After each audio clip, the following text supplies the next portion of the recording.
Weekend UpNate. The Weekend UpNate. Your weekly recap of news, current events, and trending stories. Let's do this. The Weekend UpNate with your host, Nate Armbruster.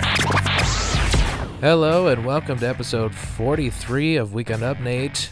And sorry I'm late. I know all of you were totally concerned with why there was no new episode posted on Monday, and you're right. I shouldn't have done that.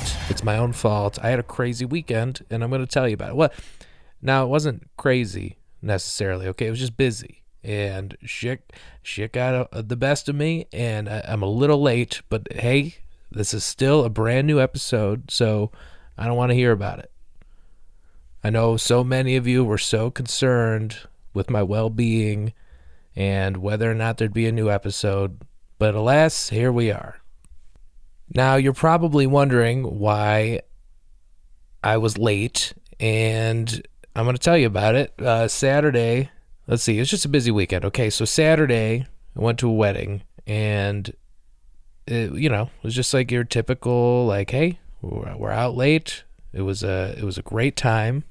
I'm getting to the point where, and I'm sorry if I'm repeating myself, but, I've been to so many weddings in the last few years. I mean, so many. I've truly lost count, and, I'm kind of over them, okay? Because they're all, on some level, they're all the same, right?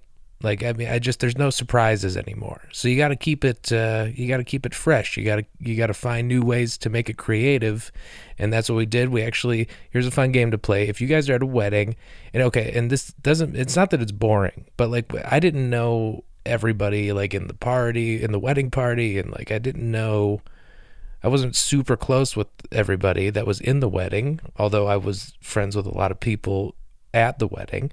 And at our table, what we did to kind of freshen it up a little bit, here's a fun game to play, okay, is at the table, you can place bets on how long you think the best man speech is going to be. And for the record, there was a curveball. There were two speeches. So we didn't know that. So we all put in our bets on how long we thought the speech would be. And then, all of a sudden, here comes another person, and we're like, shit. But that's a fun game. I recommend it to everybody. You can bet on all sorts of stuff. How long the speech is going to be, how many references to whatever in the speech, things like that. What's the first song going to be on the dance floor? That was another one that came up. By the way, none of us were right. It's usually one of like 12 songs, though, I feel like. I think your odds are pretty good if you just kind of pick any sort of like Beyonce or something like that, right? But it was a great wedding. It's a classy wedding. It was at the Chicago Athletic Association, I believe, right? It's like right downtown, overlooking the lake and the Bean and like Grant Park and all that stuff. It was super nice.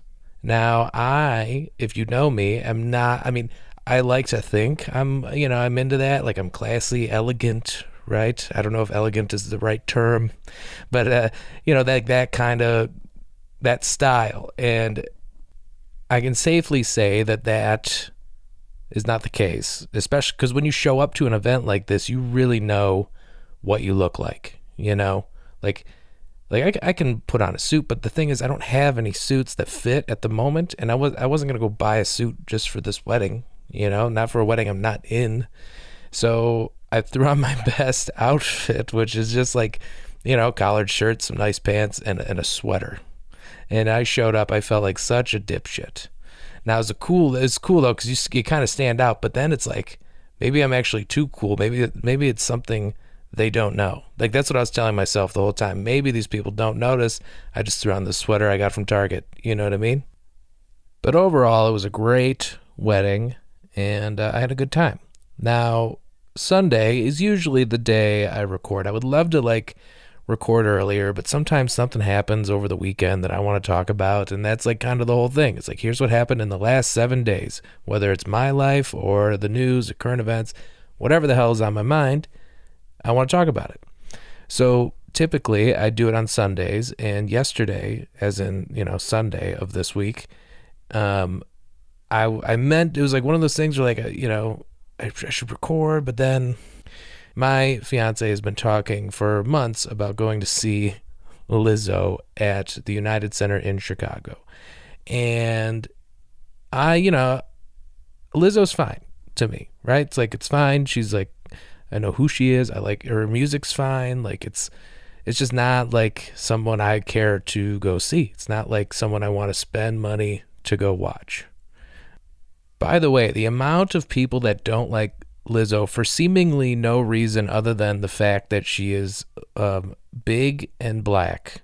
That seems to be the main two issues mainly dudes, which I've noticed.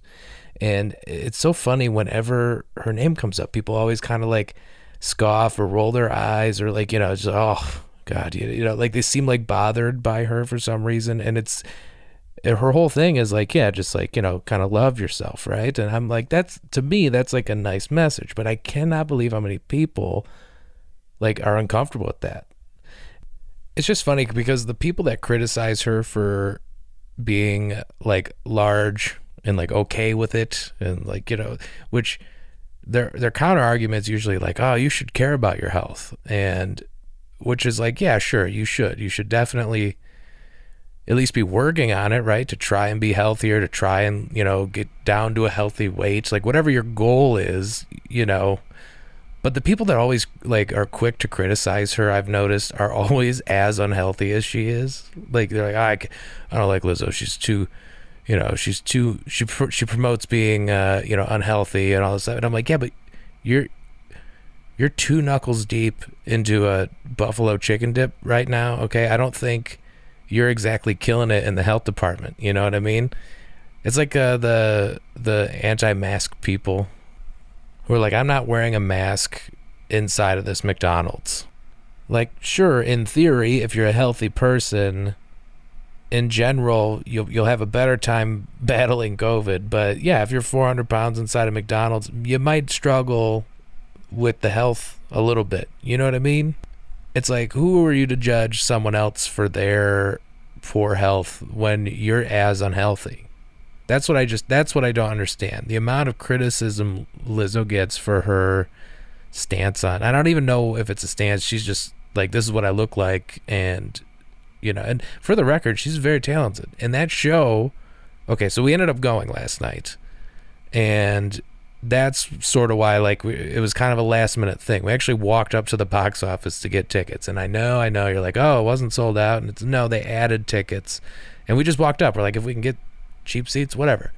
And so we went, and I think the show was about 90 minutes or something. And it was a great show. Hell of a production. Because I don't go to big concerts like that.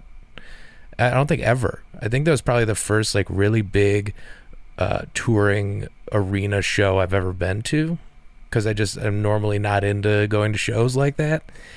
And it was actually really impressive, I mean, she danced for 90 minutes and sang and did the whole thing, and that's probably more exercise than anyone who criticizes her for her health has gotten all week. You know what I mean? Like, I just think it's so hypocritical of people to be like, she shouldn't promote poor health or, poor health decisions or living like that when they live just as kind of, maybe even worse when it comes to taking care of their health and stuff.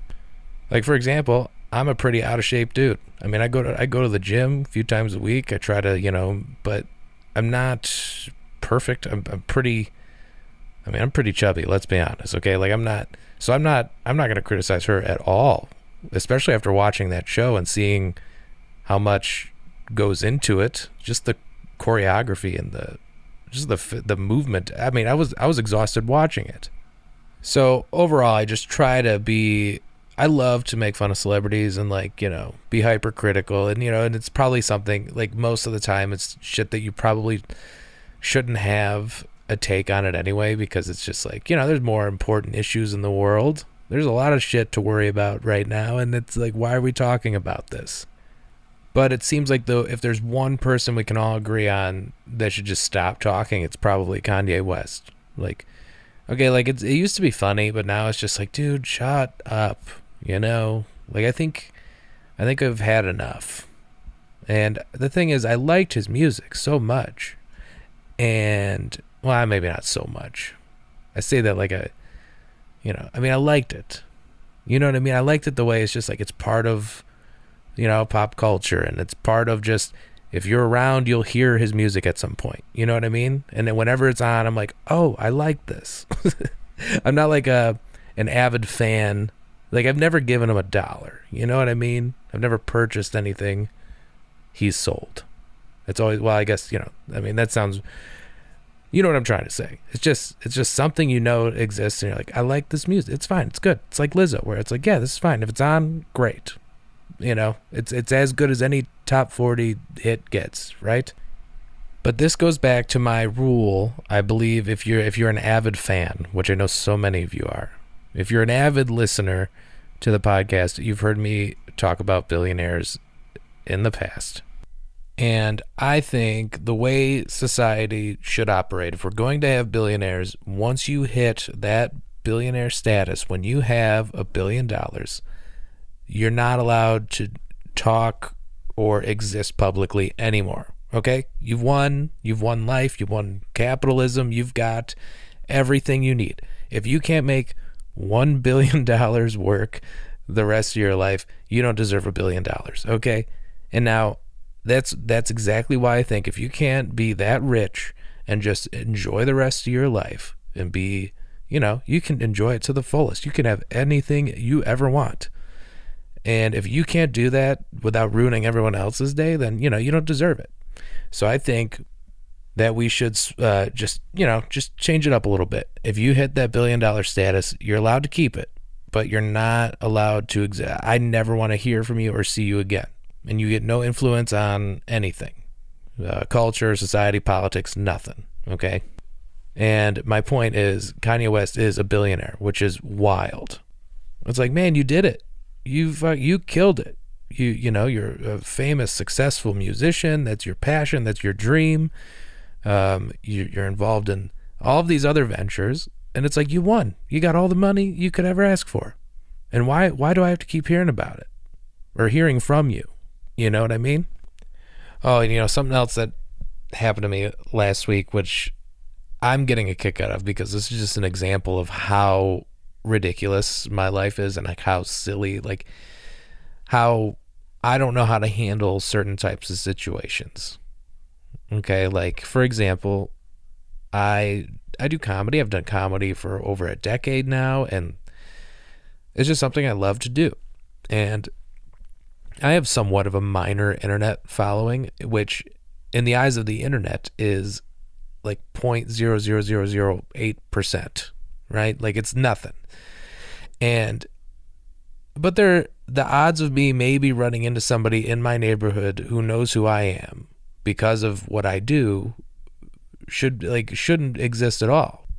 Like, I am not a famous comedian by any means, so I am never supposed to be recognized. I don't know how to act in those situations because it's not my life. I'm not like a known comedian, right? But when it does happen, and it happens at times, when it does happen, it's super uncomfortable because I don't know how to react and I don't know how to act around people. Now, I walk my dog in my neighborhood daily, and I see the same people every day. So you become part of the neighborhood, and like you just run into people, you see people on the same corner, and you start to just chat, and they meet your dog, and next thing you know, it's like, hey, we go to this bar, and then you start seeing them at that bar, and then you kind of become like, it's like familiar with like the people around you, and these people live here, and this is who my neighbors are, and stuff like that.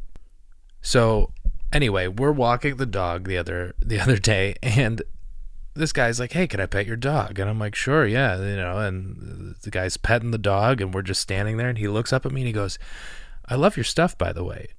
And I froze because I was like, oh shit, should I know this guy? Because in my head, I don't think that he could potentially know me from the internet. Like, I thought this must be a bartender we know that I should recognize, like I should know his name. I was more worried about, do I know this guy from somewhere, and will I look like a huge douche if I don't remember it?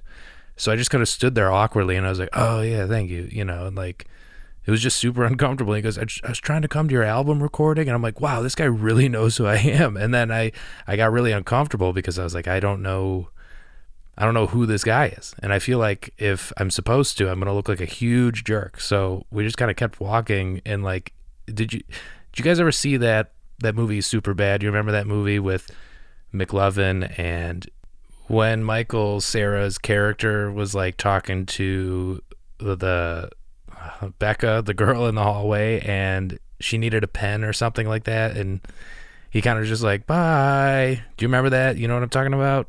Well, that's exactly how uncomfortable and awkward it was for me, where I'm just like, okay, I'll see you, bye, you know?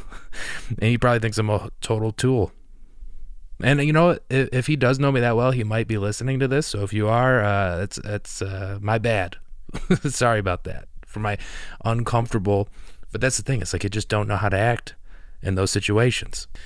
All right, so that's gonna do it for this week. Now, if you have been following this at all, I have a comedy special / album coming out. I'm calling it a special. I'm hesitant to, because it's not like it's not like a full hour long special, and it's just going to end up on YouTube at some point, right? So, I'm hesitant to call it a full special. It's just like a video of the album recording, if you will. And I'm very excited about it. It's turning out great. It's being edited right now. And if you want to know when it'll be available to watch or listen to, please go to the link in my Instagram bio or anywhere on social media, or go to my website, weekendupnate.com, and sign up for my emailing list, and I will send you a direct link to it once it is ready.